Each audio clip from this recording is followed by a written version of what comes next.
Students, I am Savita Gupta, language instructor. Welcome in learn with Savita.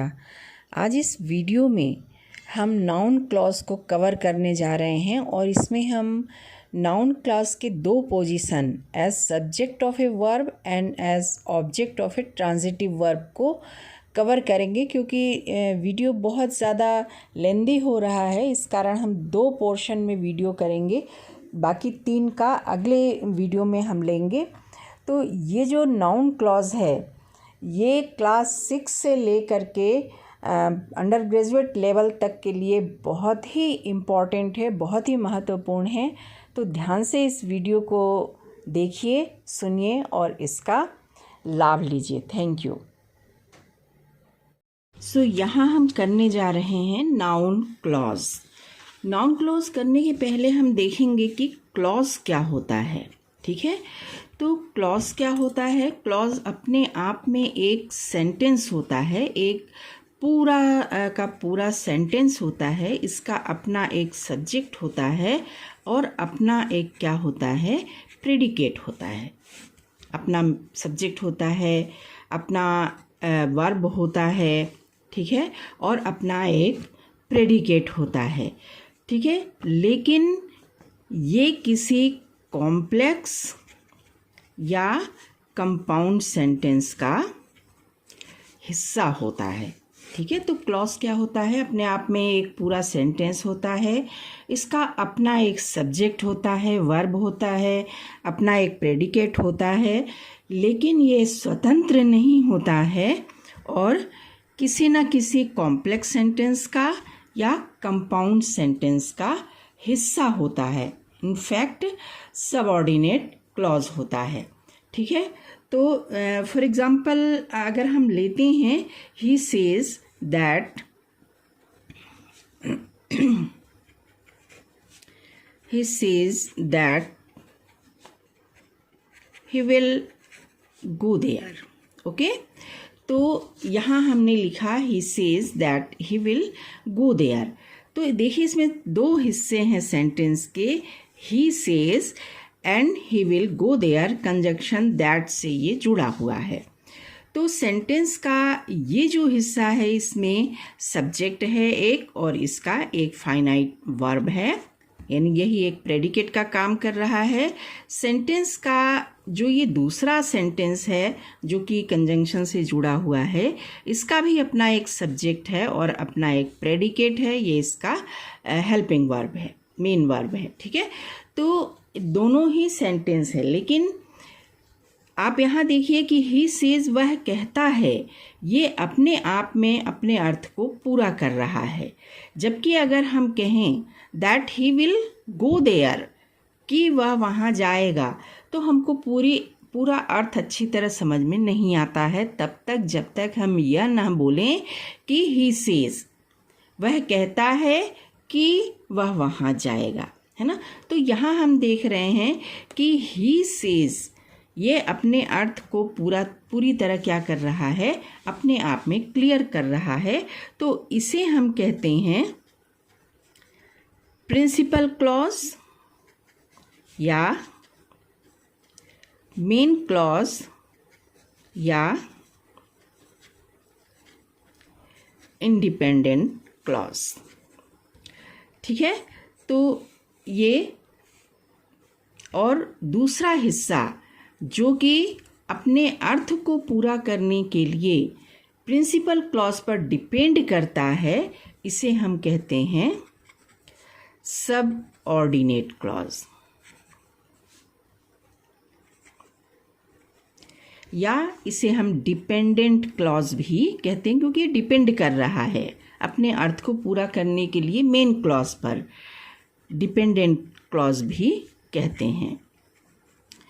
तो अब आप देखिए कि मेन क्लॉज तो सारे ही कॉम्प्लेक्स और कंपाउंड सेंटेंस का एक हिस्सा होता है, लेकिन सब ऑर्डिनेट क्लॉज जो है, ये जो सब ऑर्डिनेट क्लॉज है ये क्या करता है, ये सेंटेंस में अगर नाउन का काम कर रहा है, ठीक है, तो ये क्या कहलाता है, नाउन क्लॉज कहलाता है। अगर ये एडजेक्टिव का काम कर रहा है तो ये एडजेक्टिव क्लॉज कहलाता है, और अगर ये एडवर्ब का काम कर रहा है तो ये एडवर्बियल या एडवर्ब क्लॉज कहलाता है।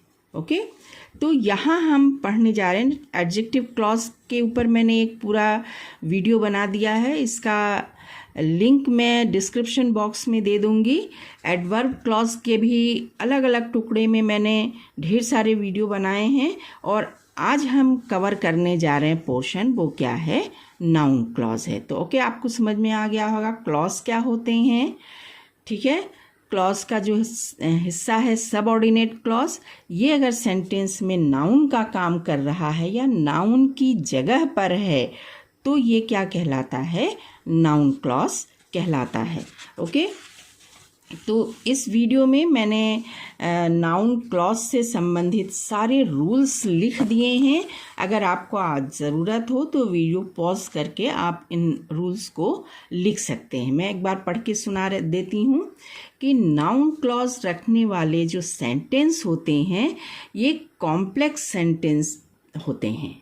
ठीक है, नाउन क्लॉज जो होते हैं ये क्या होते हैं, कॉम्प्लेक्स सेंटेंस होते हैं।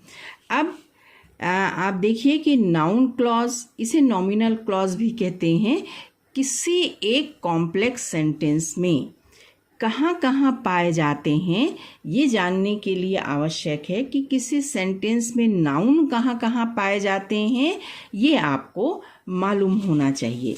तो सबसे पहले हम देखेंगे नाउन कहाँ कहाँ पाए जाते हैं। तो यहाँ पर अगर हम देखें position of noun, position of noun पर भी एक वीडियो बना हुआ है, इसका भी डिस्क्रिप्शन बॉक्स में मैं इसका लिंक दे दूंगी, देख लीजिएगा। तो सबसे पहले नाउन क्लॉज जानने के लिए ये जो है ये बहुत ज़रूरी है कि आप ये जानें कि नाउन कहाँ कहाँ पाए जाते हैं। तो नाउन जो है ये हो सकता है सब्जेक्ट की जगह पर। ठीक है, जैसे लिखा हुआ है राम प्लेज फुटबॉल। ठीक है, तो यहाँ राम नाउन है। ठीक है, ये सब्जेक्ट की जगह पर है। ठीक है, तो हम क्या कहेंगे, Ram is the subject of verb play. Okay, तो कैसे हम पहचानेंगे ये सब्जेक्ट की जगह है, वर्ब के ठीक पहले आने वाला जो नाउन होता है वो सब्जेक्ट होता है। तो पहला पोजीशन जो होता है वो क्या होता है, सब्जेक्ट ऑफ ए वर्ब। दूसरा जो पोजीशन होता है वो क्या होता है, object of a transitive verb. Okay, then आप देखिए यहाँ पर एक और नाउन है फुटबॉल, और ये वर्ब के पीछे है। चूँकि वर्ब के पीछे है इसलिए किस चीज़ का काम कर रहा है, ऑब्जेक्ट का काम कर रहा है। तो नाउन के दो पोजीशन तो इसी सेंटेंस में स्पष्ट हो गए कि पहला पोजीशन क्या है, सब्जेक्ट ऑफ ए वर्ब। ठीक है, और दूसरा पोजीशन क्या है, ऑब्जेक्ट ऑफ ए वर्ब। तीसरा जो पोजीशन होता है ये होता है ऑब्जेक्ट ऑफ अ प्रीपोजिशन। ठीक, object of a preposition, the ball is in the box. ठीक है, बॉक्स ये भी एक नाउन है, लेकिन इसके ठीक पहले आ रहा है एक प्रीपोजिशन इन। तो इस ऑब्जेक्ट को हम क्या कहेंगे, object of a preposition. Next हमारा जो है कि नाउन और कहाँ पाया जा सकता है, 3 जगह देख लिया। चौथा होता है case in apposition. Case in apposition. ठीक है, तो केस इन एपोजिशन क्या होता है, हम एक एग्जाम्पल लिखते हैं, Reema the monitor of my class is a good girl. ठीक है, तो यहाँ कहा जा रहा है रीमा, ये एक नाउन है। अब class, the monitor of our class, तो क्लास में मान लीजिए कि 2-3 लड़कियां हैं जिनका नाम रीमा है। तो किस रीमा की बात की जा रही है? तो इस चीज़ की व्याख्या की जा रही है, the monitor of my class.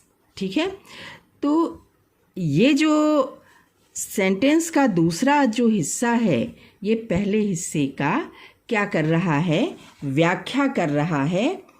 पहले हिस्से के बारे में बता रहा है कि हम किस रीमा की बात कर रहे हैं। ठीक है, ये दोनों एक ही हैं, तो ये दोनों एक दूसरे के क्या कहलाते हैं? Case in apposition. Apposition means होता है समानार्थी, समान अर्थ वाले होते हैं। और Reema the monitor of my class का क्या कहलाता है? एंटीसीडेंट। ठीक है, तो ये होता है class in, case in apposition. Now fifth position क्या होता है?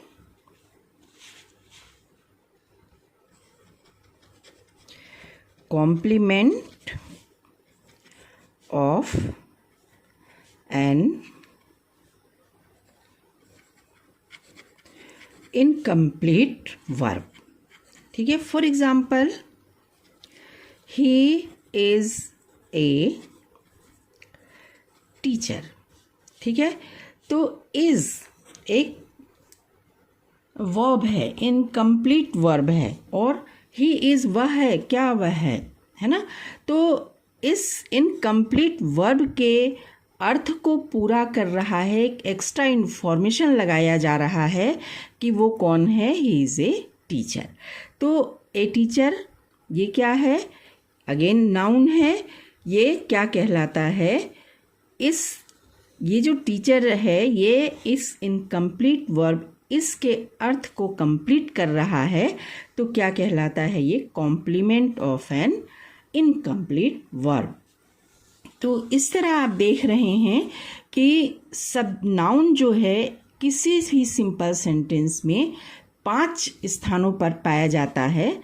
Subject of a verb, object of a verb, object of a preposition, case in apposition and complement of a incomplete verb. तो इन्हीं 5 पोजीशन पर आपका नाउन क्लॉज भी पाया जाता है। यानी कि नाउन क्लॉज जब हम पढ़ेंगे तो हम पढ़ेंगे सब्जेक्ट ऑफ वर्ब के रूप में नाउन क्लॉज कैसे काम कर रहा है, object of a transitive verb के रूप में नाउन क्लॉज कैसे काम कर रहा है, ऑब्जेक्ट ऑफ ए प्रीपोजिशन के रूप में नाउन क्लॉज कैसे काम कर रहा है, इन एपोजिशन कैसे काम कर रहा है, और complement of a incomplete verb के रूप में कैसे काम कर रहा है नाउन क्लॉज। तो ये हमने थोड़ा सा आपको रेफरेंस बताया है। तो आप देखिए कि नाउन का प्रयोग जो है किसी सेंटेंस में the subject of a verb के तौर पर, object of a transitive verb, object of a preposition, the complement of a verb and in apposition of a noun और प्रोनाउन के रूप में होता है। और इन्हीं 5 स्थानों पर नाउन क्लॉज पाए जाते हैं। तो सबसे पहले हम लेते हैं सब्जेक्ट ऑफ ए वर्ब। तो अब आप देखिए इसके हम रूल्स देख लेते हैं कि सब्जेक्ट ऑफ ए वर्ब क्या होते हैं, फिर मैं आपको इसे समझाती हूँ। जब एक सिंपल सेंटेंस दूसरे सिंपल सेंटेंस में इस तरह जुड़ता है ना, 2 सिंपल सेंटेंस हैं, आप देखिए यहाँ पर ही सेज एक सिंपल सेंटेंस था और ही विल गो देयर ये भी एक सिंपल सेंटेंस है। तो ये दोनों सिंपल सेंटेंस जब इस तरह से एक दूसरे से जुड़ते हैं, है ना, कि वह दूसरे सिंपल सेंटेंस के फाइनाइट वर्ब के सब्जेक्ट का काम करे तो वह नाउन क्लॉज होता है ना। एक सिंपल सेंटेंस है, एक और सिंपल सेंटेंस है, और ये दूसरा सेंटेंस जब नाउन क्लॉज के रूप में एक सेंटेंस के फाइनाइट वर्ब के सब्जेक्ट का काम करने लगता है, तब क्या होता है कि ये सब्जेक्ट ऑफ ए वर्ब के रूप में काम करता है।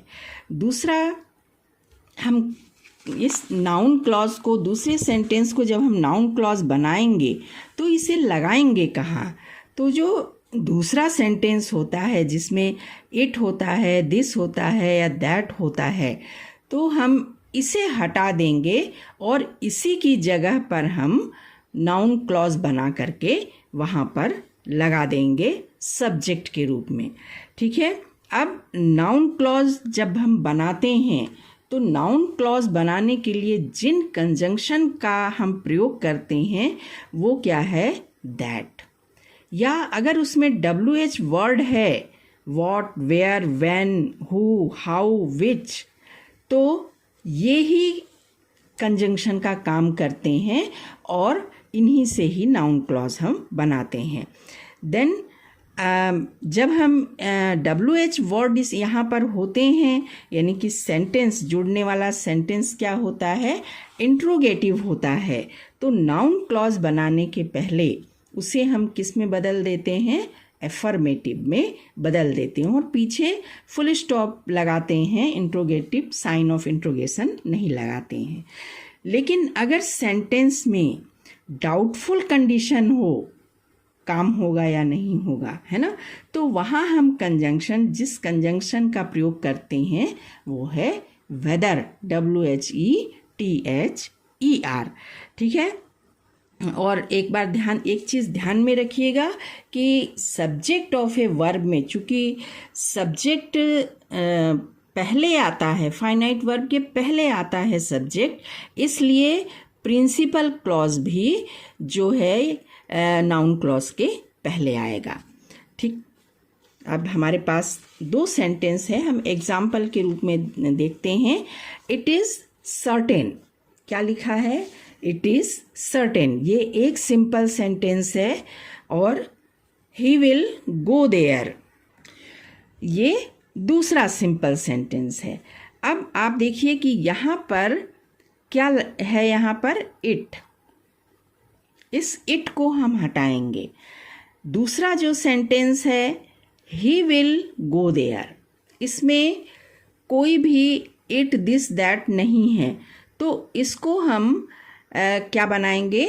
नाउन क्लॉज बना देंगे। कैसे बनाएंगे? इसमें कहीं WH नहीं है तो हम कंजंक्शन क्या प्रयोग करेंगे? यहाँ पर दैट का प्रयोग करेंगे। ठीक है। अब दैट का जब प्रयोग किया तो ये सेंटेंस जो बना, that he will go there, इसको हम कहाँ लगाएंगे? इट को सिंपली हटाएंगे और इसकी जगह that he will go there लगा देंगे। तो हम यहाँ पर जो लिखेंगे वो कैसे लिखेंगे? That he will go there, बाकी सेंटेंस का हिस्सा इज सर्टेन। ठीक है। तो is certain, it is certain, ये हमारा क्या हो गया? प्रिंसिपल क्लॉज हो गया।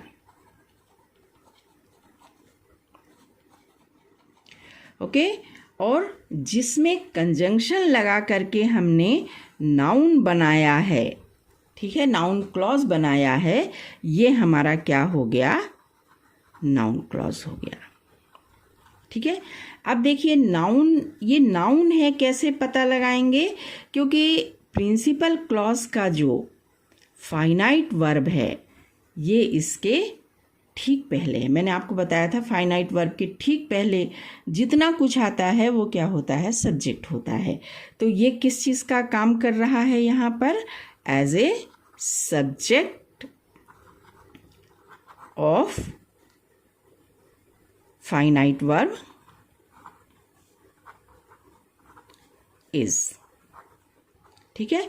तो यहाँ पर हमारा जो सेंटेंस बना that he will go there is certain, ये कैसा सेंटेंस बना हमारा कॉम्प्लेक्स सेंटेंस बना। ओके, अब और हम एग्जाम्पल देखते हैं, एक और एग्जाम्पल लेते हैं, ढेर सारे एग्जाम्पल लेते हैं, एक और क्या है ना, it is not clear he wants. अब आप देखिए इट, इसको हटाएंगे, वो क्या चाहता है, यहाँ पर हम क्या लगाएंगे वॉट, और ये बन गया हमारा कौन सा क्लॉज, नाउन क्लॉज। इसको हम इट की जगह लिख देंगे, इसको यहाँ से हटाएं और हम क्या लिखें, what he wants is not clear। Okay, अब आप देखिए इसके पहले what he wants आ रहा है, यानी कि ये सब्जेक्ट का काम कर रहा है, ये नाउन क्लॉज है, किस रूप में है, subject of the verb is के रूप में, है ना, और इज नॉट क्लियर ये क्या है, आपका प्रिंसिपल क्लॉज है, और ये क्या है, नाउन क्लॉज है। नेक्स्ट हम एग्जाम्पल लेते हैं, this is a mystery, mystery यानी रहस्य, है ना, why did she go there alone. ठीक है, तो दिस, सबसे पहले यहाँ से हम क्या हटा देंगे, दिस को हटा देंगे। ठीक है, why did she go there. अब आप देखिए यहाँ पर थोड़ा प्रॉब्लम कि ये कैसा सेंटेंस है, इंट्रोगेटिव सेंटेंस है, इसको हम सबसे पहले क्या करेंगे, एफर्मेटिव सेंटेंस में चेंज करेंगे। वाई अपनी जगह रहेगा, डिड शी गो, डिड और गो को हम मिला करके क्या कर देंगे यहाँ पर, वेंट। ठीक है, तो हम क्या लिखेंगे, why she went there is a mystery. Okay, why she went there alone. ठीक है, इसको हमने दिस की जगह पर लिख दिया, और इज ए मिस्ट्री यहाँ पर क्या हो गया, हमारा पूरा सेंटेंस हो गया, ये हमारा क्या हो गया, प्रिंसिपल क्लॉज हो गया, और ये पूरा का पूरा क्या हो गया, हमारा नाउन क्लॉज हो गया। ठीक है, अब आप देखिए सब्जेक्ट, उसके बाद वर्ब आया हुआ है, और यानी कि सेंटेंस कैसा हो गया, अफर्मेटिव हो गया है। ओके, तो इस तरह ये जो सेंटेंस बना है ये भी कैसा सेंटेंस है, कॉम्प्लेक्स सेंटेंस है। ओके, नाउ एक एग्जांपल और लेते हैं, this is not clear why did he refuse the offer. ये भी इंट्रोगेटिव है, तो why did he refuse the offer, did refuse को हम क्या कर देंगे यहाँ पर, रिफ्यूज्ड। ठीक है, दिस को हटाएंगे, WH ऑलरेडी है, यही कंजक्शन का काम करेगा, इसकी जगह हम why he refused the offer लगा देंगे और सेंटेंस पूरा लिख देंगे, इज नॉट क्लियर। तो हम लिखते हैं यहाँ why he refused the offer, why he refused the offer is not clear।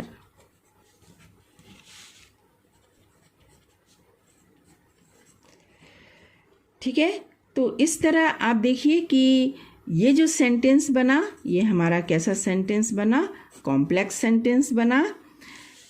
Is not clear ये हमारा प्रिंसिपल क्लॉज हो गया, why he refused the offer ये हमारा क्या हो गया, नाउन क्लॉज। नाउन क्लॉज कैसे पहचानेंगे, क्योंकि ये फाइनाइट वर्ब इसके पहले आ रहा है। Next, it is uncertain. तो अब देखिए यहाँ पर जो वर्ड आया है ना, अनसर्टेन वर्ड आया है, यानी कि जब अनसर्टेन वर्ड आता है तो कुछ भी हो हम कौन सा कंजंक्शन लगाते हैं, वेदर लगाते हैं। तो it is uncertain he will come tomorrow. ठीक है, तो इट को तो हटाएंगे, ये हमारा मेन क्लॉज बन जाएगा, और ही के आगे क्या लग जाएगा यहाँ पर, वेदर।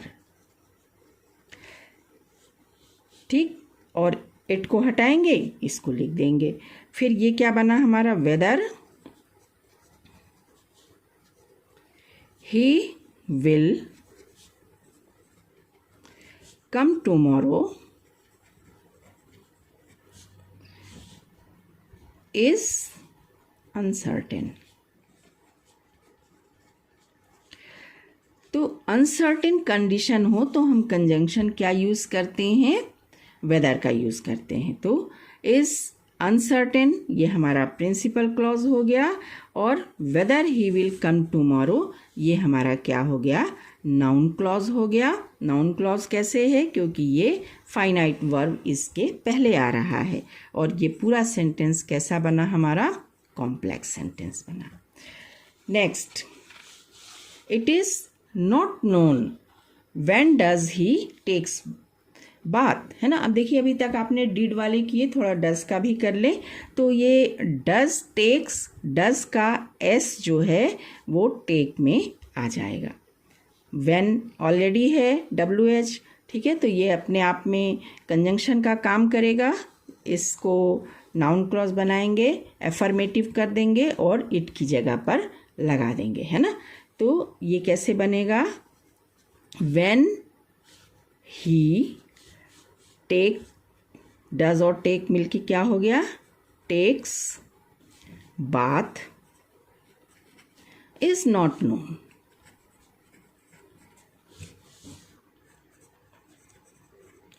ठीक है, तो इस ये हमारा फाइनाइट वर्ब है, इसके पहले जो आ रहा है ये हमारा नाउन है, यानी कि ये क्लॉज जो बना है ये क्या बना है, नाउन क्लॉज बना हुआ है। और इज नॉट नोन ये क्या है, हमारा प्रिंसिपल क्लॉज है। ठीक है, अब ये प्रिंसिपल क्लॉज हो गया। पूरा का पूरा सेंटेंस, जो नया सेंटेंस इन दो सिंपल सेंटेंस को मिला करके बना, ये कौन सा सेंटेंस बन गया, कॉम्प्लेक्स सेंटेंस बन गया। ओके, तो ये हमारा पहला पोर्शन अभी कवर हुआ है सब्जेक्ट ऑफ ए वर्ब के रूप में। नेक्स्ट हम उठाते हैं object of a transitive verb. हाँ, एक चीज़ हम आपको बताना भूल गए कि एक रूल मैंने आपको बताया था कि जो नाउन क्लॉज होता है प्रिंसिपल क्लॉज के पहले आता है ना। तो नाउन क्लॉज देखिए कि when he takes bath is not clear, तो नाउन क्लॉज प्रिंसिपल क्लॉज के पहले है। यहाँ भी देखिए नाउन क्लॉज प्रिंसिपल क्लॉज के पहले है, यहाँ भी नाउन क्लॉज प्रिंसिपल क्लॉज के पहले है। तो ये सब्जेक्ट ऑफ ए वर्ब में नाउन क्लॉज हमेशा प्रिंसिपल क्लॉज के पहले आता है। नेक्स्ट हम लेते हैं हमारा जो पोजीशन है object of a transitive verb. Transitive verb क्या होते हैं, एक ऐसा वर्ब जो अपने साथ क्या लेता है, ऑब्जेक्ट लेता है, जैसा कि नाम से क्लियर है। तो इसके भी रूल को हम सिंपली एक बार पढ़ लेते हैं, और पढ़ने के बाद फिर हम जब सेंटेंस को जोड़ना शुरू करेंगे, जोड़ करके कॉम्प्लेक्स सेंटेंस बनाएंगे as a object of a transitive verb, तब आपको बताएंगे। जब एक सिंपल सेंटेंस दूसरे सिंपल सेंटेंस से इस तरह से जुड़ता है कि वह दूसरे सिंपल सेंटेंस के ट्रांजिटिव वर्ब के ऑब्जेक्ट का काम करे, तो वह नाउन क्लॉज होता है। किस रूप में होता है, object of a transitive verb के रूप में। ये रूल्स अगर आपको लिखने हैं तो वीडियो पॉज करके लिख लीजिएगा। बहुत मेहनत से बनाया है और आप लोगों के लिए बनाया है। जब प्रिंसिपल क्लॉज के वर्ब से प्रश्न किया जाए, क्या, किस रूप में प्रश्न किया जाए, व्हाट, तो उत्तर में जो नाउन क्लॉज आता है वो ऑब्जेक्ट के रूप में आता है, object of a transitive verb के रूप में आता है। जैसे एक एग्जाम्पल दिया है, Tom knows what, Tom knows that I am honest.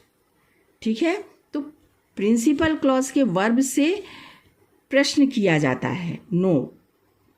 ठीक है, व्हाट डज टॉम नो, क्या जानता है Tom, I am honest, that I am honest. तो इसके जवाब में जो क्लॉज आ रहा है वो क्लॉज होता है नाउन क्लॉज, किस रूप में, object of a transitive verb के रूप में।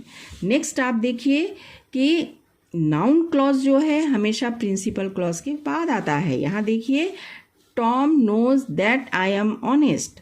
टॉम नोज मेन क्लॉज है, दैट से लगा हुआ, WS से लगा हुआ जो भी क्लॉज आ रहा है वो कौन है, नाउन क्लॉज है, दैट आई एम ऑनेस्ट। तो जो आपका नाउन क्लॉज है ये मेन क्लॉज के बाद में आ रहा है। ठीक, नाउन क्लॉज बनाने के लिए मोस्टली जिन कंजंक्शन का प्रयोग किया जाता है वो कंजंक्शन क्या है, दैट है, और इसीलिए इस क्लॉज को दैट क्लॉज भी कहा जाता है। जुड़ने वाला सेंटेंस अगर यस नो आंसर वाला हो, है ना, सर्टेन है कि उत्तर या तो यस में मिलेगा या तो नो में मिलेगा, ठीक है, और सेंटेंस अगर इंट्रोगेटिव, भाई क्वेश्चन कर रहा तो इंट्रोगेटिव ही होगा ना, तो उसे भी हम क्या करते हैं, एफर्मेटिव सेंटेंस में बदल देते हैं, और यस और नो उत्तर वाले इस सेंटेंस में कंजंक्शन हम इफ़ का प्रयोग करते हैं। ठीक, और अगेन जो पहले रूल था, एट दिस दैट के स्थान पर ये नाउन क्लॉज आता है। तो अब हम एग्जाम्पल देख लेते हैं कि please remember this, you have to attend the meeting. यहाँ पर आप देखिए दिस, अब इस दिस को हम हटाएंगे और इसकी जगह हम ये क्लॉज लगाएंगे, इसे क्लॉज बना करके लगाएंगे। कैसे लगाएंगे, क्लॉज कैसे बनाएंगे, दैट क्लॉज चलता है ना, यहाँ पर हम दैट लगा देंगे, है ना, और इस दिस की जगह लगा देंगे। तो सेंटेंस हमारा कैसे बनेगा, please remember, please remember, this को हटा दिया, that you have to attend the meeting। तो अब आप देखिए, प्लीज़ रिमेंबर, ये आपका क्या हो गया, प्रिंसिपल क्लॉज हो गया। That you have to attend the meeting, ये क्या हो गया, नाउन क्लॉज हो गया। किस रूप में हो गया, object of a transitive verb remember. ठीक है, अब इसके बाद आप देखिए कि ये जो नाउन क्लॉज है ये मेन क्लॉज के बाद में आ रहा है, और ये ऑब्जेक्ट कैसे है, कैसे पहचानेंगे, क्योंकि ये आपका वर्ब के पीछे आ रहा है। एक और एग्जाम्पल हम देखते हैं, he says he won't go there.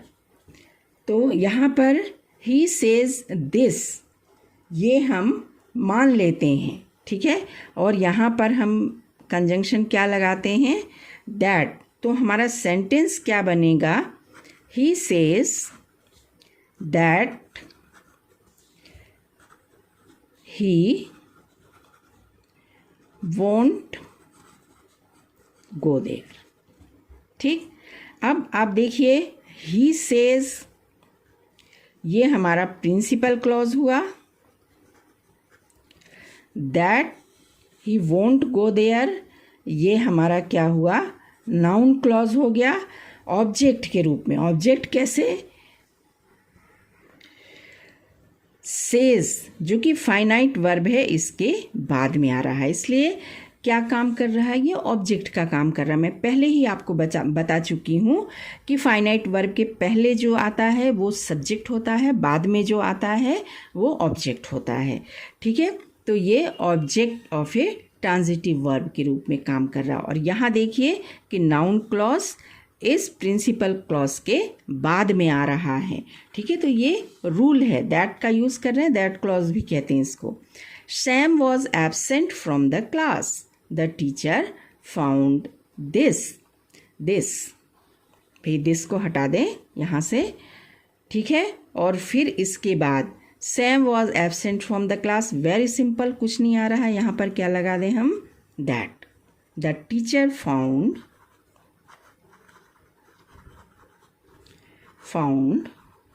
that Sam was absent from the class. Okay, तो the teacher found principal clause हो गया, that Sam was absent from the class, ये क्या हो गया, नाउन क्लॉज। नाउन क्लॉज जो है प्रिंसिपल क्लॉज के बाद में है और ये किस चीज़ का काम कर रहा है, ऑब्जेक्ट का काम कर रहा। तो ये तीनों सेंटेंस, ये सेंटेंस, ये सेंटेंस और ये सेंटेंस, ये तीनों सेंटेंस कैसे सेंटेंस बन रहे हैं, कॉम्प्लेक्स सेंटेंस बन रहे हैं। ओके, चलिए थोड़े से और एग्जाम्पल ले लेते हैं, ढेर सारे हैं भाई, और क्या। और अब आप देखिए, I don't know when will he come, I don't know when will he come. तो सबसे पहले तो हम इनकी स्ट्रक्चर सुधार दें। इंट्रोगेटिव फॉर्म में है व्हेन विल ही, तो विल ही को हम क्या कर दें, ही विल कर दें, तो ये एफर्मेटिव फॉर्म में आ जाएगा, इंट्रोगेशन, साइन ऑफ इंट्रोगेशन हट जाएगा। तो हमारा सेंटेंस क्या बन जाएगा, I don't no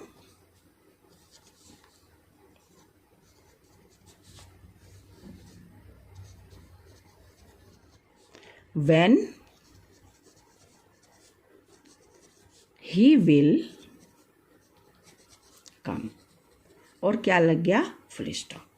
I don't know हमारा प्रिंसिपल क्लॉज हो गया, व्हेन ही विल कम ये हमारा noun clause as an object हो गया, और हमारा ये पूरा सेंटेंस कैसा बन गया, कॉम्प्लेक्स सेंटेंस बन गया। नेक्स्ट एग्जाम्पल पे आते हैं, I wanted to know this, was there sufficient time, was there sufficient time, है ना, आपके पास पर्याप्त समय है या नहीं है, तो दो ही उत्तर आएगा, होगा तो यस और नहीं होगा तो नो। तो जब यस नो क्वेश्चन हो तो हम कंजंक्शन क्या यूज़ करते हैं, इफ़ का यूज़ करते हैं।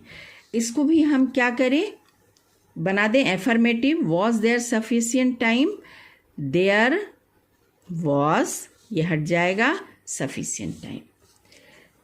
तो आई वॉन्टेड टू नो, अब दिस को यहाँ से हटा दीजिए और उसकी जगह इफ़ कंजंक्शन यहाँ लगा करके आप इसको नाउन क्लॉज में चेंज कर दीजिए। आई वॉन्टेड टू नो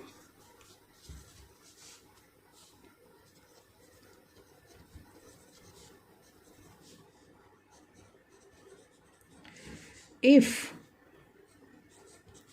ये वॉज हट गया, देयर वॉज सफिशिएंट टाइम। ठीक है, आई वॉन्टेड टू नो ये हमारा प्रिंसिपल क्लॉज हो गया, कंजंक्शन इफ़ का प्रयोग हुआ है और ये क्या बना है हमारा नाउन क्लॉज, ऑब्जेक्ट काम कर रहा है, नो वर्ब जो है इसके पीछे आ रहा है इसलिए ऑब्जेक्ट का काम कर रहा है, और ये पूरा सेंटेंस हमारा क्या बन गया, कॉम्प्लेक्स सेंटेंस बन गया। नेक्स्ट आप देखिए, they asked this, did he want to ensure our luggage. ठीक है, तो क्या हम अपने लगेज का इंश्योरेंस कराना चाह रहे हैं, तो दो ही आंसर आएगा, यस या नो, या तो करवाएंगे या मना कर देंगे, है ना। तो अगेन यहाँ भी हम जिस कंजंक्शन का प्रयोग करेंगे वो क्या होगा, इफ़, डिड वॉन्ट ये हो जाएगा वॉन्टेड, और यहाँ पर कंजंक्शन क्या यूज़ होगा, इफ़। भाई इस दिस को तो हम हटा ही देंगे, इसकी जगह हम इसको लगाएंगे, तो हमारा सेंटेंस क्या बनेगा, they asked if we wanted to ensure our luggage। ठीक, और फुल स्टॉप आ गया है ना। तो यहाँ आप देखिए आस्क के बाद में आ रहा है इसलिए ये हमारा नाउन क्लॉज हुआ। ये हमारा मेन क्लॉज हो गया, कंजंक्शन इफ का यूज़ हुआ है, और ये क्या हो गया, noun clause as object of a transitive verb ask का हो गया। ठीक है, और सेंटेंस जो हमारा बना है ये अगेन कैसा सेंटेंस बन गया है, कॉम्प्लेक्स सेंटेंस बना है। नेक्स्ट है हमारा द जज will decide whom does the land belong to। तो बहुत सिंपल है, WH ऑलरेडी दिया हुआ है, does belong को ये क्या हो जाएगा, belongs हो जाएगा। ठीक, तो the judge will decide, the judge will decide whom the land belongs हो जाएगा, है ना, डज हट के belongs हो जाएगा, belongs to। तो यहाँ पर आप देखिए कि the judge will decide, ये आपका क्या हो गया, मेन क्लॉज हो गया। whom the land belongs to, ये कौन सा क्लॉज हो गया, नाउन क्लॉज हो गया, फुल स्टॉप आ गया यहाँ पर, और जो सेंटेंस बना ये कैसा बना, कॉम्प्लेक्स सेंटेंस बना। अब आप देखिए कि हमारे पास जो दो सिंपल सेंटेंस जिनको जोड़ना है हमको, डू यू नो दिस, क्या आप ये जानते हैं, इंट्रोगेटिव मेन क्लॉज है ना। When is the next train, दूसरा जो सेंटेंस है वो भी इंट्रोगेटिव है। ठीक है, तो जब मेन क्लॉज इंट्रोगेटिव हो, है ना, अभी तक हमने जो इंट्रोगेटिव यूज़ किया है, आप देखिए यहाँ सबऑर्डिनेट क्लॉज इंट्रोगेटिव है, यहाँ नाउन क्लॉज इंट्रोगेटिव है, यहाँ भी नाउन क्लॉज इंट्रोगेटिव है, लेकिन यहाँ पर नाउन क्लॉज और प्रिंसिपल क्लॉज दोनों ही इंट्रोगेटिव है। तो जब प्रिंसिपल क्लॉज इंट्रोगेटिव होता है तो पूरा सेंटेंस जो है इंट्रोगेटिव बनता है। ठीक है, तो कैसे बनेगा, डू यू नो, अब ये दिस को तो हटा देंगे। ठीक है, अब ये जो हमारा नाउन क्लॉज वाला सेंटेंस है जिसे दिस की जगह लगाएंगे, इसको तो भाई हम अफर्मेटिव ही बनाएंगे। When is the next train, when the next train is.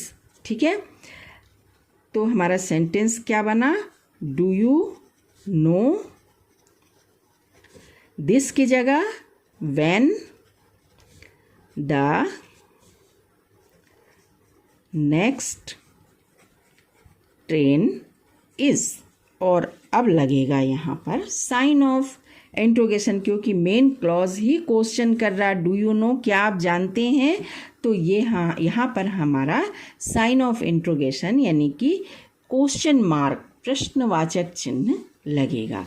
एक और एग्जाम्पल इसी का देख लेते हैं, can you tell me this, where have they gone, दोनों ही इंट्रोगेटिव है। तो दूसरे वाले सेंटेंस को जिसे हमें नाउन क्लॉज के रूप में बनाना है, इसको हम अफर्मेटिव करते हैं, where have they gone, where they have gone. ये आप सेंटेंस में ही अगर आप बना लेते हैं तो आपको, आप जो मेन सेंटेंस बनाते हैं उसमें गलती होने की संभावना बहुत कम हो जाती है। तो can you tell me, this को हटा देंगे। ठीक है, क्या बनेगा, can you tell me where, अब दिस की जगह हम इसको लगा देंगे नाउन क्लॉज के रूप में, where they have gone, question mark, है ना। तो कैन यू टेल मी, क्या आप मुझे बता सकते हैं, ये मेन क्लॉज ही इंट्रोगेटिव है तो हमारा यहाँ पर क्वेश्चन मार्क लगेगा। तो यहाँ कैन यू टेल मी ये आपका हो गया प्रिंसिपल क्लॉज या मेन क्लॉज, और वेयर दे हैव गॉन ये आपका नाउन क्लॉज हो गया as an object of the transitive verb, है ना। तो ये आप देखिए कि इस तरह से हमने दो पोजीशन देखा, एक सब्जेक्ट ऑफ ए वर्ब के रूप में और object of a transitive verb के रूप में। ठीक है, ये वीडियो बहुत लंबा बन जाएगा इसलिए मैं इसे यहीं पर स्टॉप कर रही हूँ। बाकी के 3 पोजीशन अगले वीडियो में होप कि आपको ये वीडियो अच्छी लगी होगी, आपको पूरे कंसेप्ट क्लियर हो गए होंगे। देन लाइक करिए, कमेंट करिए। अगर कुछ और चाहते हैं तो ज़रूर हमको कमेंट बॉक्स में लिख करके भेजिए। ये भी मैं बच्चों के डिमांड पर ही बना रही हूँ, आपका डिमांड भी ज़रूर पूरा किया जाएगा। Thank you, thanks for watching the video.